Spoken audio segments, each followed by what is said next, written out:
అందరికీ నమస్తే అండి. నేను చాలా సందర్భాల్లో చెప్పుంటా, మా జగనానికి సరిగా బుర్ర పని చేయదు.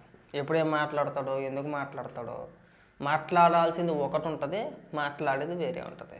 ఇప్పుడు నన్ను చంద్రబాబు నాయుడు గారిని ఉద్దేశించి నన్ను జోగి రమేష్ని పరామర్శించడానికి వెళ్ళాడు కదా, అక్కడ చంద్రబాబు నాయుడు గారిని ఉద్దేశించి చంద్రబాబు నాయుడు గారి కంట బుర్ర పని చేయదట. చంద్రబాబు నాయుడు గారికి చెప్పలేదు. ఒకవేళ ఆయనకి కనుక బుర్ర ఉంటే కనుక నేను నా పార్టీ నాయకుల చేత, నేను అధికారంలో ఉన్నప్పుడు మంత్రుల చేత ఎలాగైతే అమ్మనాబూతులు తిట్టించానో అలా తిట్టించేద్దుడు. చంద్రబాబు నాయుడు గారు సంస్కారవంతుడైనా ఆయనకి బుర్ర లేదని మాట్లాడతాడు. బతికేమన్నా సిగ్గు శరం అనేది అసలు ఆ భగవంతుడు పెట్ల. మరి మనిషిగా ఎలా పుట్టేసాడో నాకు తెలియట్లేదు, కానీ కనీసం సిగ్గు శరం లేని వ్యక్తి ఎవడైనా ఉన్నాడంటే ఈ భూ ప్రపంచం మీద అది జగన్మోహన్ రెడ్డి ఒక్కడే. ఏమని మాట్లాడుతున్నాడంటే, ఎంత అడ్డగోలుగా సమర్థిస్తున్నాడంటే, వాళ్ళ నాయకులు పచ్చి బూతులు తిట్టినా సరే జోగి రమేష్ ఏమన్నాడండి, చిప్పు లేదన్నాడు. ఆ మాత్రం దానికి ఇంటి మీద రాళ్ళు వేసేస్తారా? మరి అంతకుముందు అమ్మనా బూతులు తిట్టాడు. అలాగే జోగి రమేష్ మొన్న మాట్లాడుతూ ఓన్లీ చిప్పు ఒకటే లేదు అల్లా ఎదవల్లారా, ఇంకా బోడు బూతులు మాట్లాడుతూ ఏం పళ్ళురా ఈ ముఖ్యమంత్రిని పట్టుకుని అరే తురే కొడితే అది బాబు జోగి రమేష్ బిలే మాట్లాడేసేయడరా అని చెప్పేసి అని శబాష్ అంటారా? సిగ్గు సరే లేదనేది అందుకే నీకు. ఒకసారి ఏమని మాట్లాడుతున్నావు వినిపిస్తా చూడండి. చిప్పు పోయింది జోగి రమేష్ ఏమన్నాడు, ఊరికే చిప్పు పోయింది అనే మాత్రమే అన్నాడు. నేను అడుగుతా ఉన్నా, చిప్పు గన సరిగ్గా ఉంటే ఇవన్నీ ఎవడైనా చేస్తాడా అని అడుగుతా ఉన్నా. చిప్పు గన సరిగ్గా ఉంటే ఎవడైనా ఇలాంటి చేయిస్తాడా అని అడుగుతా ఉన్నా. మనం అధికారంలో ఉన్నప్పుడు తెలుగుదేశం పార్టీ ఆఫీస్ పైన పట్టాబింటి పైన గన్నవరం పార్టీ ఆఫీస్ తగలపెట్టేసినప్పుడు, విశాఖపట్నంలో ఆఫీస్ పైన దాడి చేసినప్పుడు నీకు బుర్ర లేదు కదా, నీకు చిప్పు లేదు కదా, ఆ రోజున చిప్పు పనిచేయలేదు కదా. నీ లాజిక్ ప్రకారం అది అంతే కదా. నీకు ఇవాళకి చిప్పు సరిగా పనిచేయదన్న. నీకు బుర్ర మోకాళ్ళల్లో ఉంది, నీకు బుర్ర అన్న మెదడన్న మోకాళ్ళల్లో ఉంది. నువ్వేదో పత్తిలాగా, నువ్వేదో సుతపూసలాగా, నువ్వేదో అమాయకుల్లాగా ఇక్కడికి వచ్చి ఎవరికైనా నువ్వు చెప్పే పాఠాలు ఇవన్నీ ఎవడైనా బుర్ర ఉన్నోడు చేపిస్తాడా? చిప్పు మళ్ళీనా చిప్పు ఇక్కడ సిగ్గుసారం కూడాను మాట్లాడు కదా. నిజంగా వీళ్ళకి చిప్పు సరిగ్గా లేదు కాబట్టి ఇవన్నీ చేయిస్తా ఉన్నారు. చిప్పు లేదు కాబట్టి సిబిఐ తమ రిపోర్ట్ లో క్లీన్ చిట్ ఇస్తా ఉన్నా కూడా టీటీడీలో ప్రసాదంలో ఎవరికి ఇచ్చాడు క్లీన్ చిట్? ఎప్పుడు ఇచ్చింది?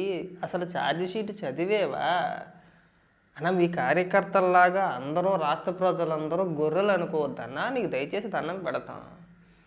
సిబిఐ ఏమీ నీకు క్లీన్ చిట్ ఇవ్వాలా? చాలా స్పష్టంగా చెప్పింది, నెయ్యి కాదు అది, వాడింది నెయ్యి కాదు, అసలు నెయ్యే కాదు, అసలు అది నెయ్యి కాని నెయ్యి అన్న. కెమికల్స్తో తయారు చేసిన నెయ్యి లాంటి ఒక పదార్థం అది. నెయ్యి ఎక్కడా వాడలేదు. నెయ్యిలో కల్తీ జరిగిన మాట వాస్తవం. 250 కోట్ల రూపాయలు తినేశారు దీన్ని అడ్డం పెట్టుకొని. ఇగో వీళ్ళు నిందితులు దాదాపు 31 మందినో 32 మందినో ఆ ఛార్జ్షీట్లో వాళ్ళ పేర్లు పేర్కొంది. దీని అంతటికీ కారణం ఎవరు అనేది చాలా స్పష్టంగా వివరంగా చెప్పింది. వాళ్ళు వచ్చి నీకు సిబిఐ ఏం చేసింది? క్లీన్ చిట్ ఇచ్చేసిందా? చూపించన్నా. స్వచ్ఛమైన నెయ్యి వాడారు, ఎలాంటి కల్తీ లేదు, స్వచ్ఛమైన నెయ్యి వాడారని నువ్వు ఏదైతే ఆ సిబిఐ ఛార్జ్ షీట్ అని చెప్పేసి అని పేజీ నెంబర్లు చెప్పుకొచ్చావో, ఇగో పలానా పేజీలో మా హయాంలో స్వచ్ఛమైన ఆవు నెయ్యి మాత్రమే వాడామని చెప్పేసి అని సిబిఐ ఇచ్చినట్టుగా ఎక్కడైనా ఉంటే చూపించన్నా. ఆ రిపోర్ట్లో ఎక్కడ స్వచ్ఛమైన నెయ్యి వాడారని చెప్పేసి అని మీకేం క్లీన్ చిట్ ఇవ్వాలా? అసలు నెయ్యే వాడలేదు. చివరికి ల్యాప్సా అని చెప్పేసి ఒక కెమికల్, ఒక రసాయనం, మన బాత్రూంలో వాడే ఈ క్లీన్ చేస్తాం కదన్నా, హార్పిక్ లాంటిది ఇంకోటి ఉంటాయి కదా, వాటిల్లో కలిపే కెమికల్ కూడా వాడారు. అది క్యాన్సర్కి కూడా కారణం. క్లియర్గా మెన్షన్ చేశారు, అది కూడా వాడారు అని చెప్పేసి అని. ఇవాళ ఇక్కడికి వచ్చి నీ అరాకొరా తెలివితేటలతో, నీ పీత బుర్రతో అడ్డగోలుగా వాదిస్తూ పైగా చిప్పు గురించి నువ్వు మాట్లాడాలి. 4 ముక్కలు ఇంగ్లీష్ మాట్లాడలేవు, 4 ముక్కలు తెలుగు మాట్లాడలేవు, పేపర్లు ఏంది ఏది మాట్లాడలేవు.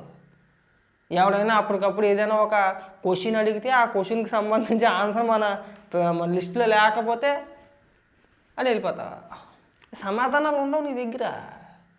నువ్వు బుర్ర గురించి మాట్లాడుతున్నావు, నువ్వు చిప్పుల గురించి మాట్లాడుతున్నావు. ఏమంత నాలెడ్జ్ పర్సన్ అని చెప్పేసి అని నువ్వేమంత గొప్ప స్పీకర్ అనుకుంటున్నావు?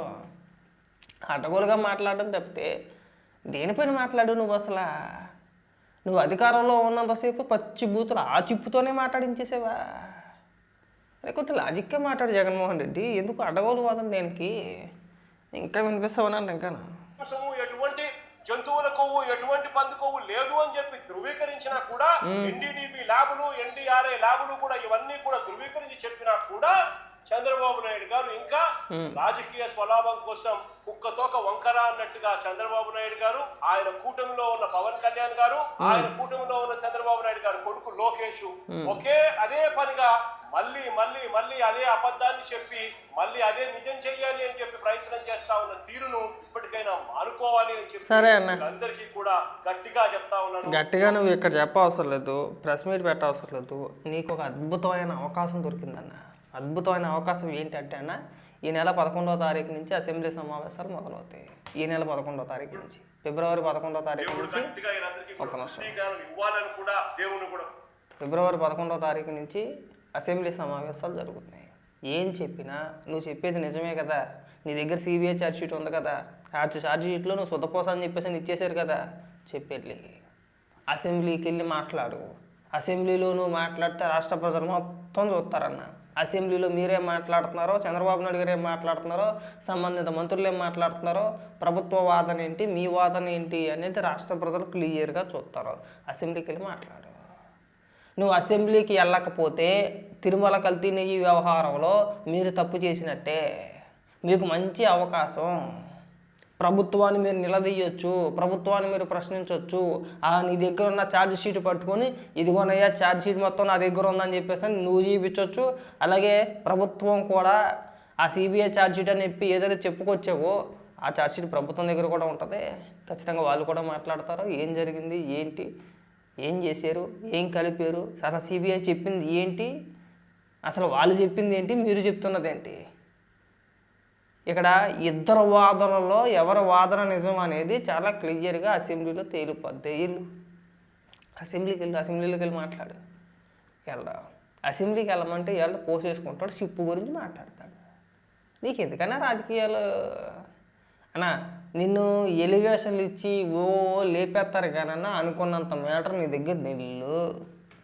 ఏదో ఎడాడో మాట్లాడుతూ ఉంటుంది, మళ్ళీ జగన్ వస్తే వేస్తాడు. బాబురా వేసేస్తాడని చెప్పేసి అందరికీ తెలుసు. వచ్చింది అదొకటే, జగన్మోహన్ రెడ్డికి వచ్చింది అదొకటే, వేసేయడం ఒకటే.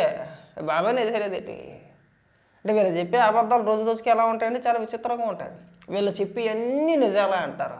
అన్నీ నిజాలా అయితే బాబాయ్ మర్డర్ కేసులో మీరు నారాసుర రక్త చరిత్ర అని చెప్పేసి చంద్రబాబు నాయుడు గారి చేతిలో కత్తెట్టి విపరీతంగా ప్రచారం చేసి దాని వెనకాల చంద్రబాబు నాయుడు గారు ఉన్నారనో, లోకేష్ గారు ఉన్నారనో, ఇంకొకరు ఉన్నారని చెప్పేసాను దొంగ కన్నీళ్ళు కాచెత్తి విపరీతంగా ప్రచారం చేశారు కదా. దర్యాప్తులో ఏమని తేలింది? నీ సొంత తమ్ముడు, నీ బాబాయ్ కొడుకు, నీ బాబాయ్ భాస్కర్ రెడ్డి, అవినాష్ రెడ్డి వాళ్ళిద్దరూ ఇవాళ వివేకానంద రెడ్డి గారి కేసులో బెయిల్ పైన బయట ఉన్నారు కదా.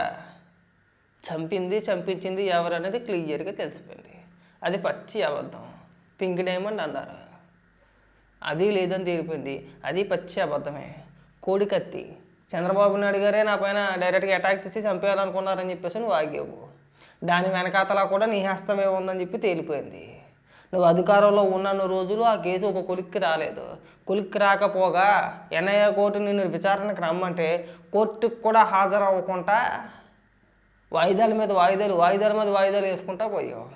చివరికి ఇది ఎలాగ రాడరా అని చెప్పేసి ఆ నిందితుడు ఎవడైతే కోడికత సీను ఉన్నాడో నువ్వు రావని చెప్పేసి ఎలాగ రావట్లేదని చెప్పేసి వాడికి వేలిచ్చారు.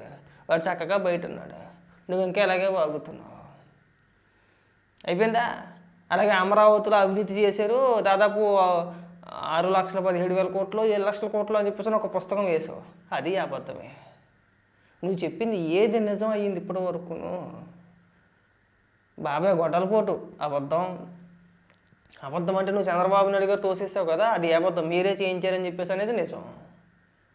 పింక్ డైమండ్ అబద్ధం. కోడికత్తి డ్రామా. 6,17,000 కోట్ల రూపాయలు అని చెప్పేసి పుస్తకం పచ్చి అబద్ధం. చెప్పుకుంటా పోతే 1,00,000 ఉన్నాయన్నా మీరు చెప్పుకెళ్ళిన అబద్ధాల లిస్టు తీస్తామంటే బొచ్చుడు ఉన్నాయి అందులో. ఏ రోజు మీరు నిజం చెప్పారని చెప్పేసి ఇవాళ తిరుమల లడ్డు వ్యవహారంలో, ఈ కల్తీ నెయ్యి వ్యవహారంలో మీరు నిజం చెప్తానికి ఎక్కడ కూడా మళ్ళీ సేమ్ స్ట్రాటజీ. జనాలు నమ్మేస్తారులే. ఆ రోజు వాటిని నమ్మి నీకు అధికారం కట్టబెట్టారన్న. ఇవాళ కూడా అదే ఉద్దేశంలో ఉన్నావు నువ్వు. మనం మళ్ళీ అధికారంలోకి వచ్చేస్తాం, మళ్ళీ మనం అబద్ధాలు చెప్పేస్తాం అని చెప్పేసి అని. నీకు నిజంగా బుర్ర, బుద్ధి, జ్ఞానం, సిగ్గు, సెలవు లాంటిది ఏదైనా ఉంటే కనుక గతంలో నువ్వు చేసిన వ్యాఖ్యలకి సమాధానాలు చెప్పు.